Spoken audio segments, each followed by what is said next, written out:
Hi అండి, I'm Baba. Please subscribe Baba academy for latest updates. ఈరోజు ముఖ్యంగా శిక్షా సప్తాహలో భాగంగా 7వ రోజు అయినటువంటి కమ్యూనిటీ ఇన్వాల్వ్మెంట్ డే అనేది ఎలా జరుపుకోవాలనే దాని గురించి సింపుల్గా తెలియజేస్తానండి. మీరు ఇంతవరకు నా ఛానల్ని సబ్స్క్రైబ్ చేయకపోతే సబ్స్క్రైబ్ చేయండి, షేర్ చేయండి, లైక్ చేయండి. మీకు ఎప్పటికప్పుడు అప్డేట్స్ అందిస్తూ ఉంటాను. కమ్యూనిటీ ఇన్వాల్వ్మెంట్ డే శిక్షా సప్తాహలో భాగంగా ఏం చేయొచ్చు, ఎటువంటి యాక్టివిటీస్ చేయొచ్చు అనేది ఇక్కడ మనం చెప్పబోతున్నాం. దాంట్లో ముఖ్యంగా తిథి భోజన్ యాక్టివిటీస్ ఎలా ఉంటాయి, విద్యాంజలి యాక్టివిటీస్ ఎలా ఉంటాయి అనే దాని గురించి తెలుసుకుంటున్నాం. ముఖ్యంగా కమ్యూనిటీ ఇన్వాల్వ్మెంట్లో ముఖ్యంగా మనం ఇప్పుడు 2 రకాలుగా చేయొచ్చు. ఒకటి విద్యాంజలి ప్రోగ్రామ్కి సంబంధించి కొన్ని చేయొచ్చు, ఆ తర్వాత శుభదిన్ భోజన్లో భాగంగా తిథి భోజన్ అనేది చేయొచ్చు.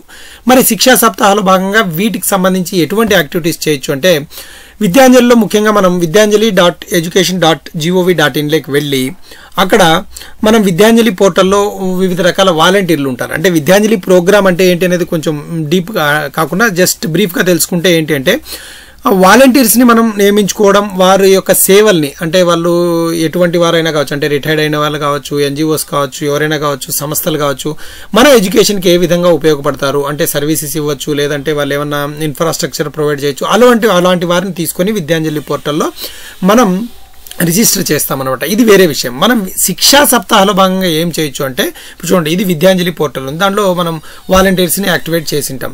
ఆ వాలంటీర్ యొక్క నోటీస్ బోర్డు కానీ వాల్ ఆఫ్ ఫ్రేమ్లో మనం ఆ వాలంటీర్స్ యొక్క నేమ్స్ కానీ యాక్టివ్ వాలంటీర్స్ ఎవరైతే ఉన్నారో వారందరికీ పేర్లు మన నోటీస్ బోర్డులో డిస్ప్లే చేయొచ్చు. ఇది ఒక యాక్టివిటీ. ఇంకా ప్రిన్సిపల్స్ కానీ, టీచర్ కానీ, స్టూడెంట్స్ కానీ gratitude letters to the volunteers, ఆ వాలంటీర్స్కి విద్యాంజలిలో ఎవరైతే ఉంటారో ఆ వాలంటీర్స్ని, ఇక్కడ వాలంటీర్స్ అంటే ఎవరు, సర్వీస్ చేస్తున్నవారు, మన పాఠశాలకి స్వచ్ఛందంగా వచ్చి సర్వీస్ చేసేవారిని వాలంటీర్ అంటాం. ఆ వాలంటీర్కి గ్రాటిట్యూడ్ లెటర్స్ అంటే మనం థ్యాంక్స్ చెప్తూ లెటర్ స్టూడెంట్ ద్వారా రాపించవచ్చు, టీచర్స్ రాయొచ్చు, ప్రిన్సిపల్ రాయొచ్చు. ఇది ఒక యాక్టివిటీ. శిక్షా సప్తాహలో భాగంగా ఏం చేయొచ్చు అనేది చెప్తున్నా. నేను విద్యాంజలి గురించి చెప్పలేదు, శిక్షా సప్తాహలో భాగంగా ఏమేమి యాక్టివిటీస్ చేయొచ్చు అనేది.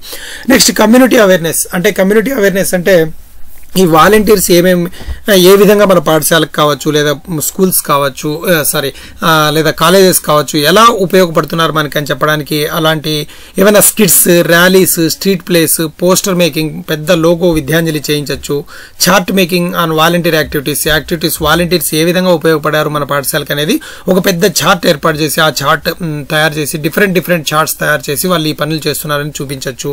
ఇట్లా కమ్యూనిటీ అందరికీ కూడా ఈ వాలంటీర్స్ మన పాఠశాలకి ఇలా ఉపయోగపడుతున్నారని వాళ్ళు అవేర్నెస్ తీసుకొస్తే మరింత మంది ఎక్కువగా పాఠశాలకు వచ్చే విధంగా చేయొచ్చు అనమాట. ఈ యాక్టివిటీస్ శిక్షా సప్తాహలో భాగంగా చేయొచ్చు.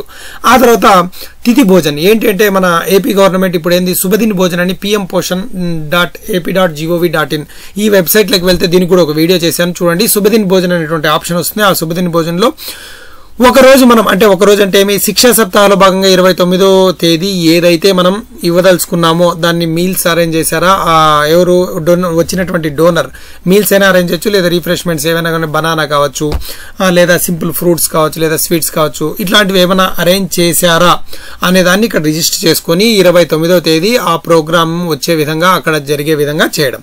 ఇవి శిక్షా సప్తాహలో భాగంగా విద్యాంజలి యాక్టివిటీస్ అయినా చేయొచ్చు, లేదా తిథి భోజన యాక్టివిటీస్ అయినా చేయొచ్చండి.